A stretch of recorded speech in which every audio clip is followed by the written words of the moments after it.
You're listening to the Bloomberg Balance of Power podcast. Catch us live weekdays at noon Eastern on Apple CarPlay and Android Auto with the Bloomberg Business app. Listen on demand wherever you get your podcasts or watch us live on YouTube. Welcome to the Friday edition of Bloomberg's Balance of Power. I'm Joe Mathieu in Washington with another good round of headlines on the economy today. Just look at the terminal. This is the kind of stuff the White House was hoping for, and in many cases planning for over the past months. Fed's preferred core price gauge, PCE, cools amid robust spending. Recalling yesterday's GDP report that was off the charts. BAFO numbers here. We talked about it with Jeanne on Balance of Power last evening.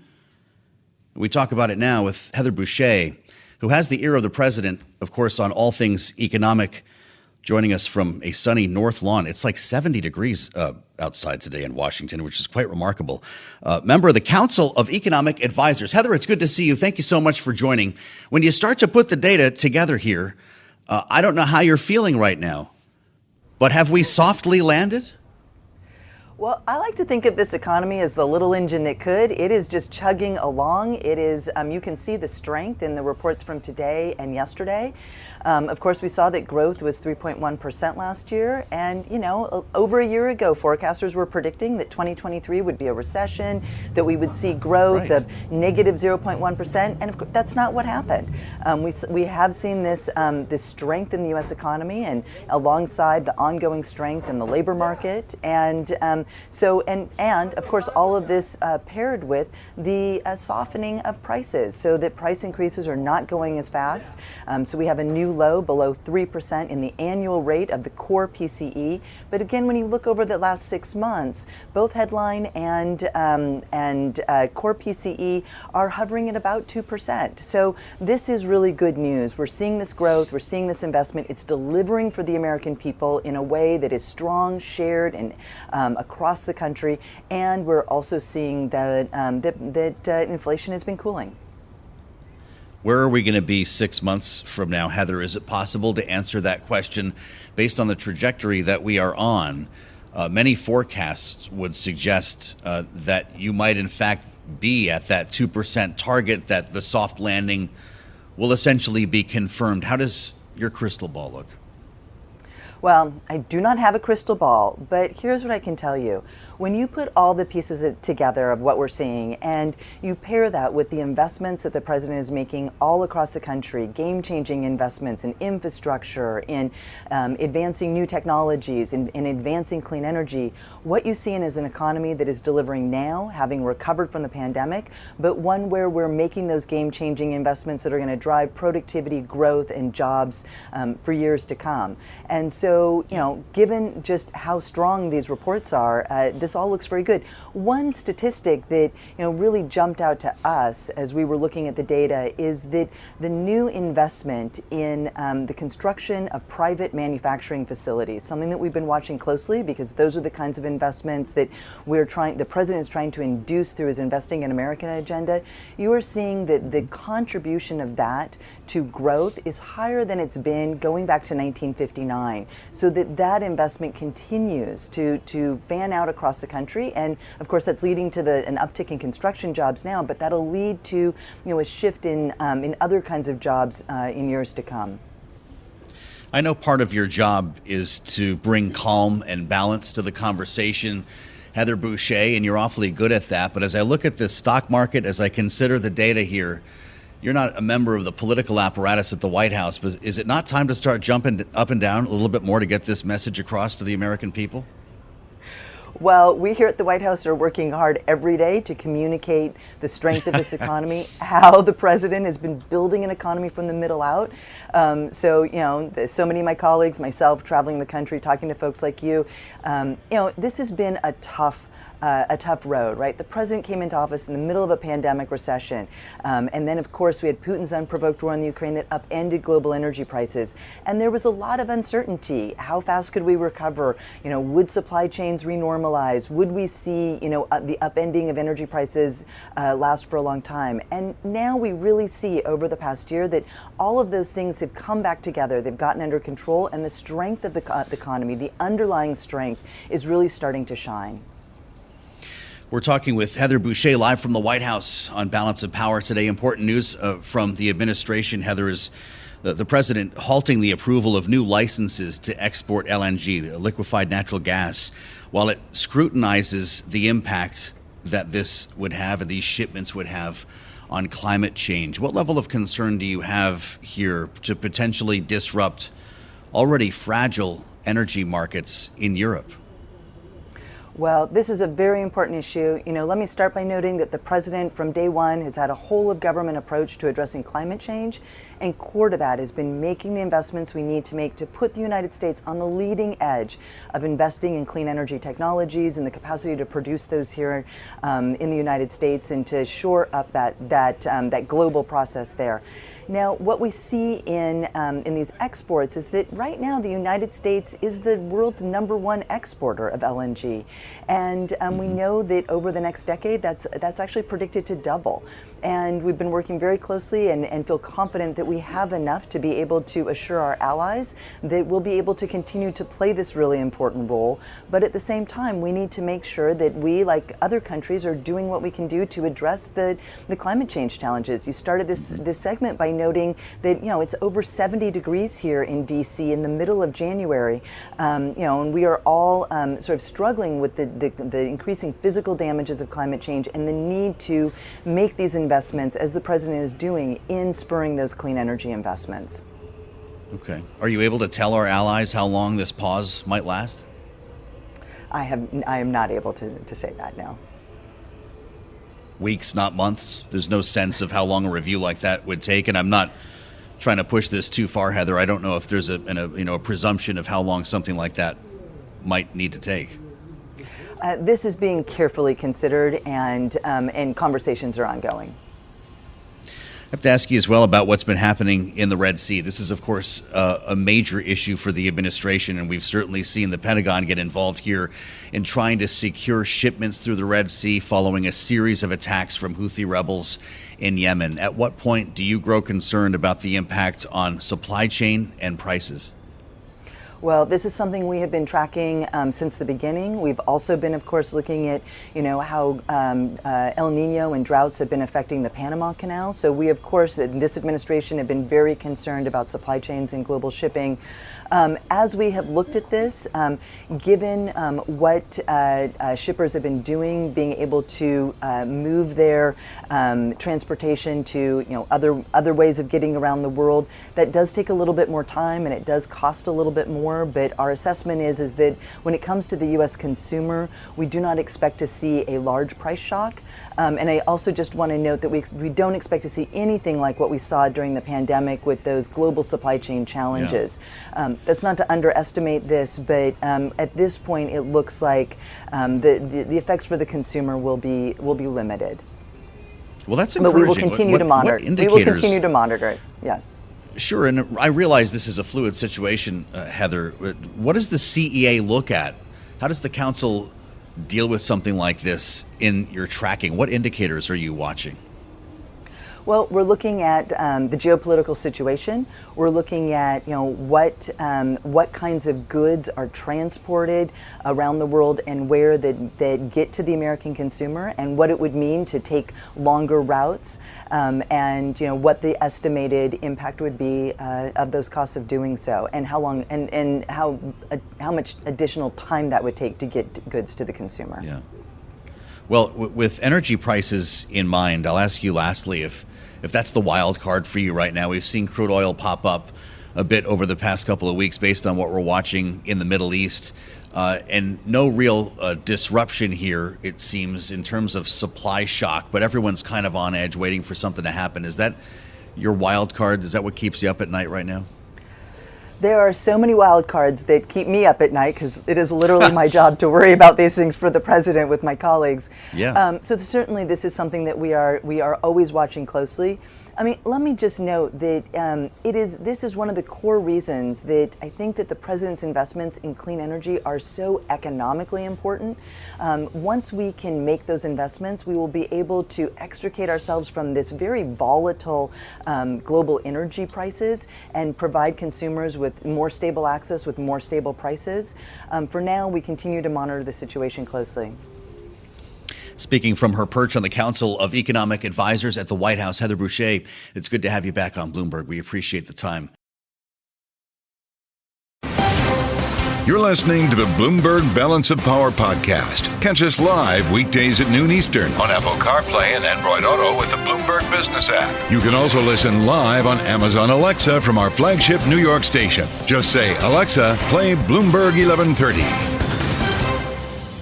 Joe, I'm sure you saw earlier today the Dear Colleague letter from the Speaker of the House. You know my deal with Dear Colleague letters. Mike Johnson. Never good news. Dear Colleague, comma. Yeah. Goes on to say, if rumors of the draft proposal are true, and this is alluding to the deal that Senate negotiators are working on with the White House to try to secure an agreement that ties Ukraine funding to border security, it would have been dead on arrival in the House anyway. There's that's no according text to the yet. Speaker. How does he know? Rumors. If the rumors are true, All right. it would be dead on arrival in the House. So how do you get Ukraine funding through the House when so many members don't seem to want it if you're not going to do it in a border deal? It's a problem. It is, especially perhaps for Ukraine as it is continuing to fight a war 100%. against Russia. Yeah. This is the great fear of the administration. By the way, we're right about the time they're supposed to be running out of money, correct? Wasn't that supposed to be January into February? Right. With the last cash from America. Yes, with the 2-year anniversary of the war quickly approaching next month. So let's turn now to Nick Wadhams, who covers U.S. national security for us here at Bloomberg and, of course, has been laser focused over the last 2 years of this conflict on what's happening between Ukraine and Russia. Nick, do we actually have an understanding of what the U.S. is able to provide if this supplemental funding doesn't come through, or is it cold turkey cut off? Well, I mean, that's the big question, whether an agency like the Pentagon that gets $850 billion a year can find a little loose change between the couch cushions. But right now they are saying unequivocally no. I mean, we had a Ukraine Defense Contact Group meeting a few days ago where Secretary Austin was there with about 50 other defense ministers from around the world, and he urged other countries to, quote unquote, dig deep to help Ukraine. But this was basically the first in, I think it was the 18th or the 19th meeting of this group where the U.S. had nothing to offer. I mean, they are absolutely frozen in place right now, and there is really no prospect for that to come unbudged anytime soon, absent action from Congress.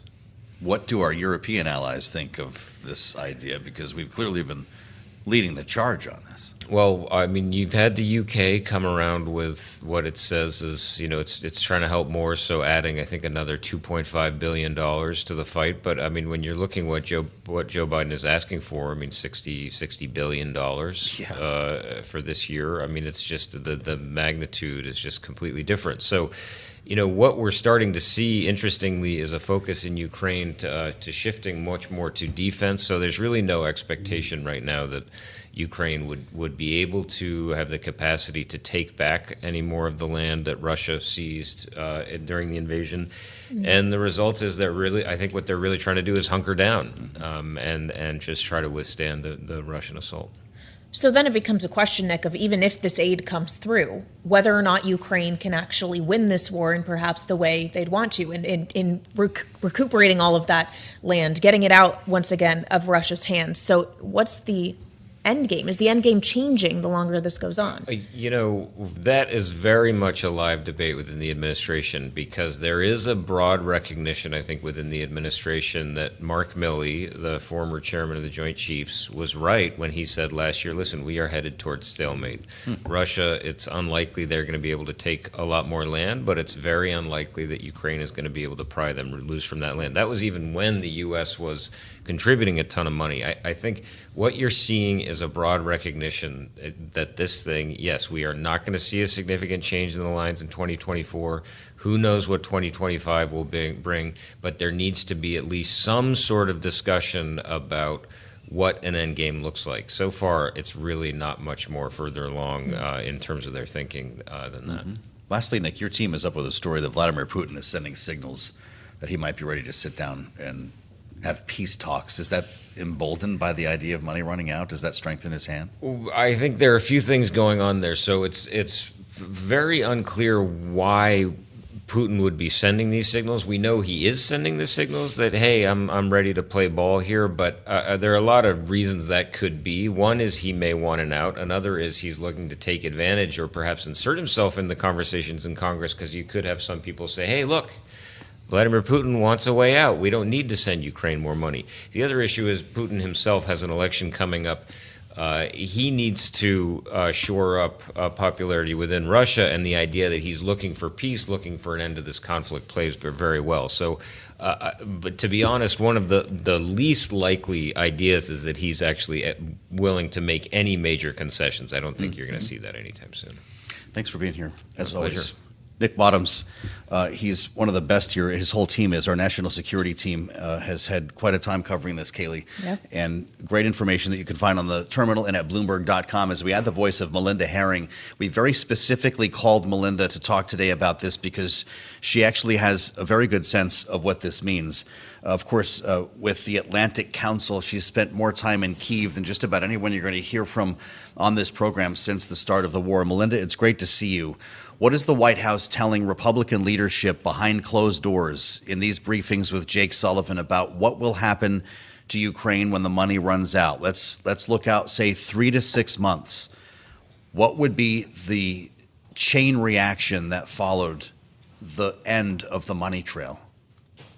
Hey, Joe, thanks for having me back. So the White House is telling Republicans, get real, that the situation in Ukraine is not just going to stay in Ukraine, that it has real security implications for Europe and for the United States. And they are showing classified information, and they're talking about what happens if the $61 billion does not go through. So make no mistake about it, there is no short-term alternative. If this money doesn't come through, it's going to make it even more difficult on the front lines. We already see soldiers are rationing shells. There's not enough 155 millimeter shells. Europe is not going to meet the 1 million shells that they promised this year. Well, the North Koreans have already delivered those to Moscow. So it's really a dire situation. We also see Ukrainian commanders saying we can't do the kinds of operations we want because we don't have the kit that we need now. And this is only a couple months after the U.S. Has run out of funds. So if we could just elaborate on that Europe point, Melinda, because obviously the U.S. is not the only ally that's in the game here that has been providing the support. Europe has as well. I think even a greater chunk of their share of GDP has been spent relative to the U.S. Are they too starting to pull back? No, actually, the opposite is happening. So the Europeans are starting to wake up. Scholz in Germany has said it's time to start doing more. But it's not clear how far they're going to go. So Scholz has a conference the first week of February. He's bringing everyone together in Europe, and he's saying this situation is serious. We have to get real. And he's going to point fingers. And he's likely going to point fingers at France, Italy, and Spain, who have not done enough when you look at the figures. But just to zoom back out for a minute, there's different categories of aid. And the U.S. is the biggest donor of military aid. Europe has done a lot, but they've been more active on the humanitarian and economic assistance front. That's why this is such a big deal. So how do the dominoes fall here if American money comes to an end, Melinda? Is this, as Nick mentioned, Mark Milley's vision of a stalemate, a war of attrition that essentially grinds Ukraine down to nothing? Or is Vladimir Putin emboldened to the extent that a NATO country could be involved, Poland or one of Poland's neighbors, and we have a major problem that entangles the U.S.? Joe, I'm going to quote my friend, General Philip Breedlove, who ran NATO, and he just gave a wonderful briefing, and he said everything depends on us.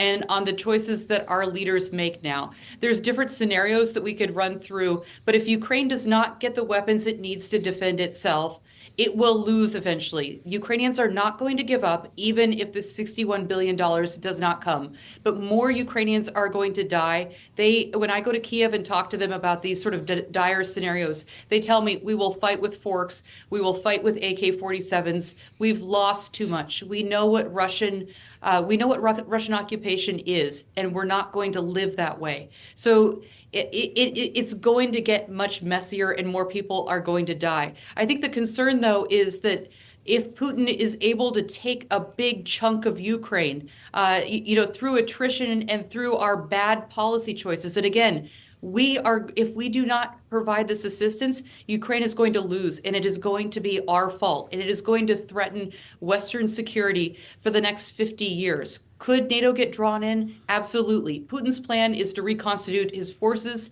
and he may go after a NATO member next. Does that automatically pull the U.S. in? It does not automatically pull it in, but under the Article 5 guarantee, if a NATO member were hit, they would have to have a discussion, and they would likely defend that territory. So it would involve the United States.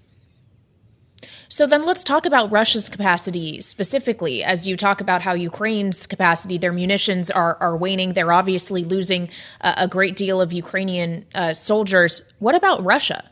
Do they really have the resources to continue the fight this long? So far, they do. So they just got 1 million shells from North Korea, and they are getting more rockets and drones from Iran as well. The Russian side has good, talented financial managers, and they have been able to make things, to keep the economy afloat and to keep things going in spite of losing a lot of very talented folks. So, it's a question of how long can they hold out? But that's actually the wrong question. I think in Putin's mind, he's wondering if he thinks he can hold out longer than the West can. And that's we're in a pivotal point right now with the U.S. election. What happens to our reputation internationally, our allies or beyond, Melinda, if this goes down the way it appears it might? No border deal, no money for Ukraine, and they're left alone. Joe, that's the money question. I think it means that America's not much of a superpower anymore, that we don't keep our promises. I mean, even in the language of Joe Biden, we've seen him change from we will be there as long as it takes to we'll be there as long as we can. And that is not a mistake in rhetoric. The sands are changing politically right now, but that's not where the American people are. If you look at where the American people are, they overwhelmingly support Ukraine, and they don't like bullies. They view Vladimir Putin as a bully. So I think it's time for Americans to pick up their phones and call their congressmen and call the White House and demand that we keep standing with the people of Ukraine until they are able to push the Russians back. Well, as we talk about Vladimir Putin, and we were just discussing this with our own Nick Wadhams, this idea that he's starting to signal that perhaps he would be open to conversations about how to bring this to an end. Can he be viewed as a trustworthy actor in any conversation? No, he cannot. And honestly, we've seen this movie many times before. So if you look at Putin's narratives, the Institute for the Study of War has looked at when does Vladimir Putin talk about negotiations? And the answer to this is he talks about negotiations when the West has to make a hard decision about weapons, or when the West has to make a hard decision. He's trying to distract us. He is not interested in negotiations whatsoever. Look at Dmitry Medvedev's rhetoric 2 days ago. He says that he's going to use nuclear weapons. He's talked about over and over again about how Ukrainians are not real people. They reject Ukrainian territorial claims. The Russians are not serious about negotiations, and they're trying to keep the United States from passing this assistance bill. That's all it is. I'm out of time here, Melinda, and I hate having to cut anyone off. I just have to mention quickly Russia now accusing Ukraine of shooting down a large military plane, a cargo-style plane that was carrying 65 Ukrainian prisoners for an exchange. You don't believe this report? Why would Ukraine do something like that? Joe, I think we're still waiting for the investigation. I don't think we know enough, and I'm not willing to put my faith on the Russian side of the story. So on that one, I would ask your viewers, let's wait and see until the investigation comes out. Well, your restraint is always well received here. Melinda Haring from the Atlantic Council, we thank you, as always, for the insights. It was an IL-76 aircraft, like a big cargo plane, that went down, Kailey, and a terrible story emerging here from Russia. More straight ahead. This is Bloomberg. You're listening to the Bloomberg Balance of Power podcast. Catch us live weekdays at noon Eastern on Apple CarPlay and Android Auto with the Bloomberg Business app. Listen on demand wherever you get your podcasts or watch us live on YouTube. We're only 2 states in to the Republican primary race. You noticed that? Just 2. A lot of people think it's over. 48 states still have not voted on anything or anyone, and yet apparently the RNC was considering adopting a resolution to declare Donald Trump the party's presumptive nominee after 2 states, Iowa and New Hampshire. Which I guess shouldn't be a shock after Ronna McDaniel went on TV to urge Nikki Haley to drop out of the race the day after New Hampshire, saying that she didn't see a map, a path for her on the map. And you've got Mitch McConnell calling him the nominee behind closed doors on Capitol Hill. What's going on around here? Well, Donald Trump actually has an opinion about it. He posted on True Social last night, I feel for the sake of party unity that they should not go forward with this plan, but that I should do it the old-fashioned way and finish the process off at the ballot box. Well, if anyone likes to do it the old-fashioned way, it's Donald Trump. He earned it. Well. Sorry, that was an old commercial. Should we bring in the panel? Yes, we should. Rick Davis and Jeanne Zaino join Bloomberg Politics contributors. You know what I'm talking about, right, Jeanne? The old-fashioned way. Are you surprised Donald Trump doesn't want to just shut it down now? Who's talking to him? Yeah, I mean, it's so fascinating because, yes, I do remember that commercial, by the way, Joe Mathieu, but it is so fascinating because you're looking at this thing and you're saying this guy won, to Kailey's point, 230,000 votes in 2 very small non-representative states. We have until late July for the convention to start. And you have Ronna McDaniel and the RNC pushing to declare him the winner and him swooping back in on Truth Social and saying, hey, guys, I will do it the old fashioned way, as you say. The odd thing is I'm struggling to figure out how the party could benefit from this, save a few $1 million. I don't know. But strategically, it doesn't make sense. And of course, this is sort of, I think, party members trying to bow to the feet of Donald Trump and saying, you are the presumptive nominee. Forget about the delegates, that 12, 15 or whatever it is you need to win. We will just make you the presumptive nominee right now. But Rick, isn't he the presumptive nominee? I mean, it's one thing to officially declare it in this very littler sense for the RNC, but this was the conversation we were all having on Tuesday night after New Hampshire. He won. Nikki Haley lost by 11 points. Very difficult to see her path forward, how she has any credible path to the nomination. And doesn't that get us to presumptive? Yeah, I mean, presumptive is actually a technical term. It means that you've assembled the 1,215 votes that you need to win a convention. And so there are those like me who think until you've crossed that threshold, you can't be called a presumptive nominee. You can be called the guy who's going to win. You can be called the guy who's crushing the opposition. You can be called a lot of things, but you can't be called presumptive nominee. And there are some technical reasons, too. When you start looking at sort of joint fundraising committees with the RNC, there are things you can do before you're the presumptive nominee, and there are things that get charged against your cap once you're the presumptive nominee for the general election. So my guess is the Trump campaign, which is being run very professionally, looked at these things and said, why in the world do we need that moniker that'll just put pressure on our fundraising operation? And then there's the practical political reason. The last thing you want to tell voters 3 weeks before a primary in South Carolina is, guys, I got this. It's over. Don't worry about turning out. I'm the presumptive nominee. So there's a real reason why the guys down in Mar-a-Lago are going, no, we're not there yet. So until Nikki Haley is dispatched, nobody wants to call him that. That's pretty good. Jeannie, it is entirely possible, as we discussed earlier in the broadcast, that he gets that number. He gets more than halfway to 1215 around Super Tuesday. But if we're already calling for restraint here, why was he calling on Nikki Haley to drop out of the race the other night? He was essentially calling himself the nominee, wasn't he? He was, but he was angry about the things that Nikki Haley said about him. And he, obviously wants to wrap this thing up as quickly as possible because he's got to be in court and fight these court battles.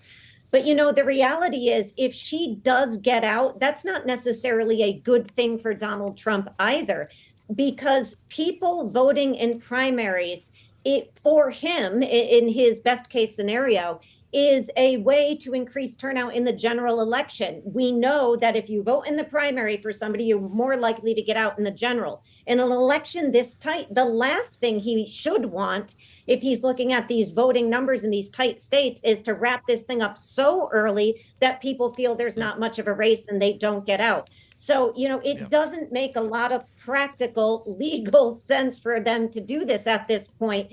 And yet this has been the trajectory of Ronna McDaniel. And if we look at the 2022 election, this is a person who simply is not able to appeal beyond his base. And so they face that danger once again. We're talking about Republicans and he's appealing, but in the general, he is going to face an uphill battle. He needs the turnout to be broad. And that's why this can be a mistake. And they know that when they look at these numbers.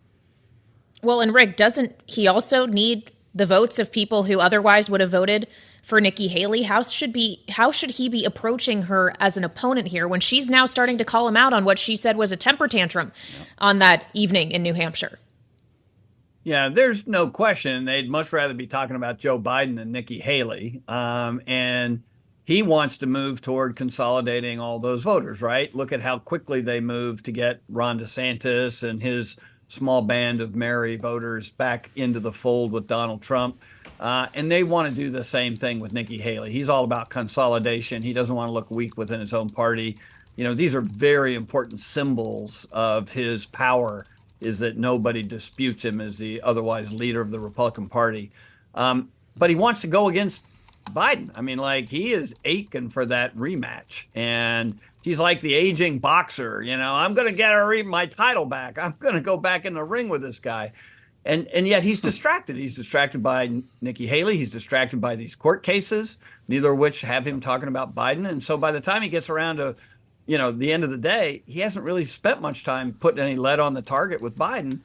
And that's a real problem for him because Biden is not slowing down. He is taking this campaign to Donald Trump. He doesn't have a legitimate primary contender. And he has the advantage right now if he'll take it. Up until this point in time, the Biden campaign's been pretty quiet. But I see that they might be starting to emerge into more of a contrast with Trump. How do you feel about that, Jeannie? Because they're both heading for South Carolina this weekend. Obviously, Nikki Haley is already there, but Joe Biden's acting like this is the general election right now. They are. I mean, they have revamped the team and they have put some old stalwarts back into the campaign fold. He did very, very well in New Hampshire, not being on the ballot. He did better than Barack Obama did in 2012. And here he is. He's got people talking about a very good economy, good numbers right now, infrastructure, abortion anniversary, gun control. These are the things he wants to be talking about. So they are feeling good. And let's not forget the endorsement by the United Auto Workers, another feather in his cap, particularly as you look in the Midwest. So they are feeling pretty good this week, and probably why Trump wants to consolidate his vote. But you can't do that by trying to kick out somebody, particularly if you are the chair of the Republican National Committee and you are the chair of that party. Just on President Biden, Jeannie, we're about to discuss in our next segment the fact that the Biden administration has now put a halt on new licenses for LNG exports, something that obviously has ramifications for energy markets, potentially the American economy overall. Should we be looking at this as anything other than trying to pacify environmentalists in the left who he's hoping turn out for him in November? Well, I think that is an important constituency of his, but I think it also reflects what the Biden administration has been trying to do for some time. They obviously are working, number one, towards a strong economy, but they recognize the fact that the environment matters enormously to all of our futures. And they have long said that you can do both. You can have a healthy environment and a healthy economy. And they are trying to lead the way on that with some of these new investments. So I do think it is in keeping with what they have been trying to do during a very difficult time as they move us out of this pandemic.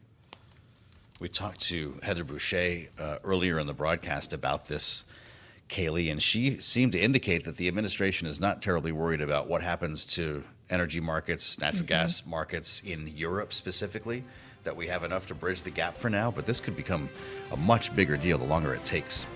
Yeah, we'll talk more about that ahead, as you mentioned. Rick Davis, Jeanne, Zaino, many thanks, as always, for the conversation, our signature panel. Thanks for listening to the Balance of Power podcast. Make sure to subscribe if you haven't already at Apple, Spotify, or wherever you get your podcasts. And you can find us live every weekday from Washington, D.C. at noontime Eastern at Bloomberg.com.